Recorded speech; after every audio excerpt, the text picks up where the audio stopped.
welcome to my channel. Make sure to hit the like button if you enjoy and subscribe. And you know what comes next. United States of Smash the bell icon to be notified when I post a new video. So yeah, make sure you're all comfy, you got your headphones on, and let's let the intro take it away. Go on ahead, intro.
Thank you very much, intro. Welcome, ladies and gentlemen, to the long-awaited return of What If Deku Was a God of Creation and Destruction?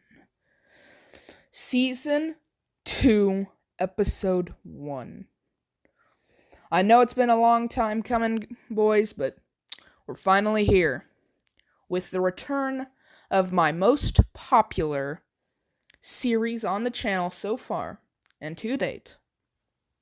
What if Deku was the god of creation and destruction? It feels so good to be back. Man. I kind of left you guys on a cliffhanger there, but we are back. And in the comment section right now, I want you guys to tell me, what did you guys think of the intro? I'm not going to be using that intro for all of my what ifs, only this one, because it's copyrightable. And yeah, I just don't want to deal with that. So, only for this series in particular, because I had it made for this series, and so I just decided if it was the trailer, I'm just going to turn it into the intro. It's not that long, and it's really good, so I decided to stick with it. And I'm sorry I've been gone so long. I will be making a video explaining why I've been gone so long. So yeah. In short, making videos hasn't been that fun lately, and, yeah, that's the main reason, but I'll explain it in more detail in a future video. But, yeah, without further ado, let's get into one of my most popular series returns. So, I forgot to mention this in the last part, but, yeah, when Deku got sealed off in Hell, he brought quirks with him.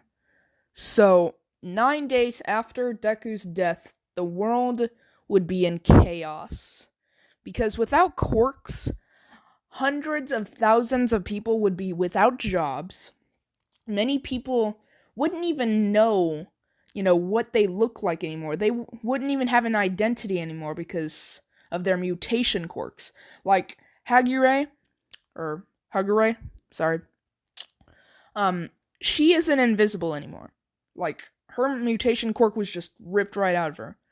And the moment Deku got sealed off, she was turned, like, everyone could see her again. And Mina, she was no longer pink, and she didn't have horns anymore. She was a normal girl. And that was the same with a lot of other people. So, a lot of people were having identity crisis. Some people got seriously hurt because, well, they were using their quirks when it got taken away, and the world is just in shambles because they decided hey, why not? I'm going to stop researching medical supplies and I'm going to stop researching military advancements. So, with all research focused on quarks, now that there's nothing to research, a lot of places have just had to shut down completely. And a lot of wars have started happening because the world has just become so dependent on quarks. And now that they're gone, people are going to war. I mean, I guess you could put this into perspective like as if we were to lose all technology all at once. The world would be in shambles, as we rely on technology. And the same can be said for the My Hero Academia universe, except it's with quarks, not technology. Well, they do use technology, but quarks are a lot more dependent in this universe. So, basically, it's an apocalypse out there, and the world is in shambles. So, basically, what's happening in Hell is Deku is having to guard the one exit out of Hell from thousands of demons. And the devil is not happy that he has been stuck in here with Deku guarding the exit. And he is just throwing all of his demons at Deku. And Deku is still tired from their previous battle. And he just can't catch a break because there's just endless hordes of demons. And he's having to kill hundreds of thousands of souls. And it's just hurting Deku. He can't keep on fighting. And eventually, Deku would... So I forgot to mention this in the last part. Basically, when Deku sealed himself off in Hell, he took quarks with him. So now the world has no quarks. So now let's move back on to What If. So, 9 days after Deku had sealed himself off, the world would just go straight into chaos, as everyone had become so reliant on quarks that they don't even know what to do anymore. Some people are having identity crises because well, number one, they had mutation type quarks. So people like Hagure, they had been, their quirks had been stripped from them. Basically, people can now see her. And then Mina, she's no longer pink and she doesn't have horns anymore. And the world's just in shambles. As basically, think of it kind of like in real life. If we were to lose all technologies, it would go into full hysteria. People would be looting. People would be going crazy. Because we've just become so reliant on technology. And it's the same in the My Hero Academia universe. They've just become so reliant on it. So, yeah. Class 1A would end up creating a team of people who would try and fight rival gangs who are trying to hurt people. And they don't know how to fight without their quirks, so Aizawa would be training them to fight, but Uraraka would be standing on the sidelines because as of right now, she's basically through sped up basically Deku's kids they are growing faster than they should. So she's basically at 9 months pregnant after about 9 days of Deku being gone and impregnating her. So, yeah. Deku, now we're going to go to Deku. For those 9 days, Deku has been guarding the only way out of Hell. And, to say the least, he's been through hell and back. He's been having to fight off hordes of demons. And, to say the least, the devil is not happy one bit about Deku being here. And he's just throwing all of the souls he has at Deku. Because he wants Deku gone. He wants to invade the world again. Because he hates that Deku has halted his plan just like that. Right when he was so strong. So, Deku, he's starting to get tired. Like, he's getting really tired. Because he can't keep on fighting like this. But eventually, the devil would have enough. Like, he's had it. He would send his top enforcer at the already weakened Deku. And it wouldn't even be a match. Deku is just that tired. The demon would grab Deku by the throat and start choking him. But the devil, realizing how tired and worn out Deku is, he would order the demon to just capture him and torture him, instead of killing him right there and then there. Because he wants to show Deku how mad he is at him halting his plan. Deku, knowing what's at stake, would try and fight back, but he wouldn't be able to fight back. He's just too worn out, and he'd end up passing out. And when Deku would wake up, he would be being tortured. He would have his limbs ripped off, his toes ripped off one by one, his toenails ripped off one by one. He was being tortured, and he was in agonizing pain. And the more damage he took, the more he would regenerate. So it was just endless pain. He would wonder why God was putting him through this, but he would know it wasn't God's fault. He would know he was the one who caused this upon himself. So he would take it, and he would start tanking it, but the demon wouldn't like the fact that he stopped screaming. So he would start plucking out Deku's teeth and eyeballs, and that would start making him scream again.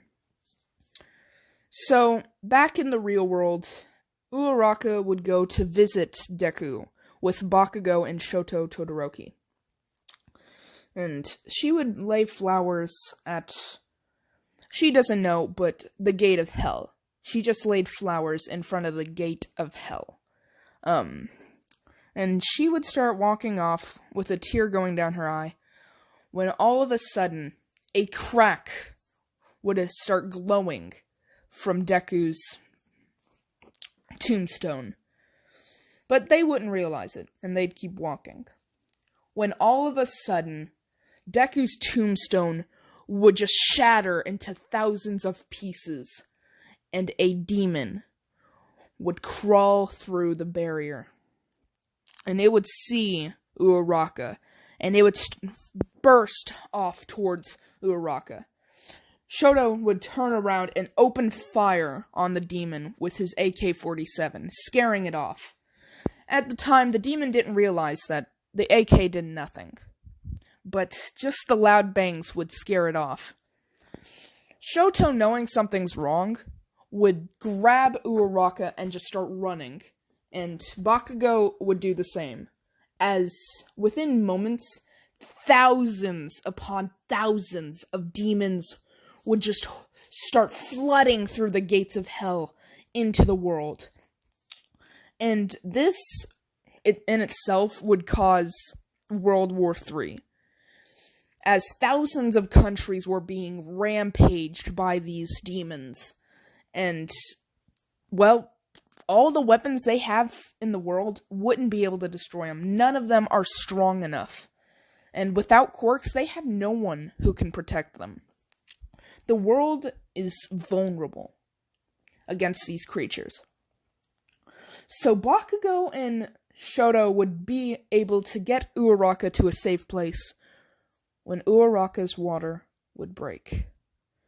Shoto would start cussing and cursing himself out for allowing Uraraka to visit the grave, as they were stuck in a very bad position.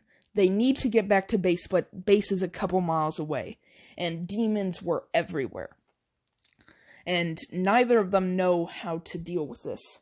So, they would just start telling Uraraka to push. And this pain would be worth, almost 30 times worse than... No, 10 times, because 30 times would probably end up killing her. So this is probably 10 times worse than the average birthing pain. And when I say it's bad, I mean it's agonizing. But she would do it. She would push for Deku. And she would just start pushing and pushing. And after, I'm going to say a day, Uraraka would get the first baby out. Yeah, I said first. Because there are twins. And then, as soon as the first baby is out, Uraraka would go right back out into pushing. But this one would be a lot harder to get out. So, Deku would wake up after a day of being tortured, and he's been given a breather and time to regenerate. When all of a sudden, Deku gets this surge of pain throughout his body. Uraraka is giving birth. And Deku starts trying to break free, but he can't. He's too weak. He can sense that Uraraka is giving birth, and he doesn't want to miss it, but he can't get free. And Deku is just sensing the pain that Uraraka is in right now. And he wishes that he could be there for her, but he can't. So Deku starts thinking of a way out when the executioner comes back in to torture Deku. And after 2 days, Uraraka would get the second baby out. And Todoroki and Bakugo would realize that one has black hair and the other has pure white hair. They'd wonder how that's possible, but they would immediately start tending to Uraraka as she's starting to quiet. Like, she's being really quiet. And they listen to her heartbeat, and they realize her heart isn't beating anymore. She's not breathing. They'd start CPR to try and revive her, but it's too late. She's dead. Both of them would mourn as both of the babies are crying. The demon would hear, or a demon nearby would hear the babies crying and would start moving towards their position. Deku in Hell would sense the death of Uraraka, as Deku's eyes would turn pitch black. Deku doesn't know how to explain this pain, but all he knows is that he's angry. The executioner would see and feel Deku's aura as he would scream as Deku would let off a supernova in Hell, killing off millions of demons. The devil would feel the sudden change in Deku's aura, and he'd be afraid of what has happened. And he'd also feel the amount of demons he had just killed. And he would retreat out of his castle and hide. And Deku would start walking towards the gates of Hell and the entrance back into the human world. A couple demons would try and stop Deku, but Deku would just flick their heads and they'd explode into nothingness. And Deku would cross into the human world. And all the demons in a 10-mile radius would just feel Deku's aura, and they'd start running for the hills. They'd start flying away by the dozens. But Deku wouldn't want a single one of them to escape. He'd put his hand in the air, and all of a sudden, all of the demons in that 10-mile radius would explode. into itsy bitsy bits. As Deku would say, "You never deserved to live." As one of the demon's heads would fall to the ground, as the demon would ask Deku to spare him mercy, as Deku would say, "I guess I missed one, didn't I?" As he would start applying pressure to the demon's head, the demon would scream in pain as Deku would crush the demon's skull under his boot. Deku would sense for Uraraka's last area she was in, or he would sense for where Uraraka last was, and he'd find it. And he'd start moving towards that position. Bakugo and Todoroki would feel just the pain and anger that Deku was in, and would know that now is not the right time to let him have the babies. So they would take off running. And the demon that was looking for them, I'm going to say that one survived the 10-mile radius. And he would look around the corner where they were hiding, and they wouldn't be there. But then he would be grabbed by the back of the throat and lifted into the air, as Deku would ask, "Where are my children?" The demon wouldn't know how to respond, and then Deku would break the demon's neck, and then throw it to the sun. Deku would see Uraraka's dead body, and he would collapse in front of it. He wouldn't know what words to say. He doesn't know how to explain it. He didn't want to believe it, but now that he's looking right at Uraraka's body, he's experiencing a type of feeling that he's never felt before. He's always felt so calm, and he's never felt as if something's wrong. He's always known that the situation he has it under control. He's always known that. But then now he's just embraced with a feeling of regret, a feeling of sadness. He wanted to live his life with her. He loved her. He just doesn't know how to explain it. The feeling of anger, pain, sadness, and regret, they're all mixed into one. As a tear would roll down Deku's face, as he would sense the oncoming demon force, as he would go from sadness to anger, as he would blame it all on the demons and the devil himself. As he'd get ready for the oncoming battle that he was about to have to face. He was going to have to face millions of demons and the devil's top henchmen, all in one battle. He would question himself whether he was ready, but he knows that he doesn't have much time. He needs to prepare a path for his children's success. As he would say, for Uraraka, as he would launch towards the enemy force. And that, ladies and gentlemen, is where I'm going to end What If Deku Was a God of Creation and Destruction, Season 2, Episode 1. If you guys enjoyed, make sure you hit the like button and subscribe, and while you're at it, United States of smash the bell icon to be notified when I post a new video. So yeah, hope to see you guys in Season 2, Episode 2. Peace out.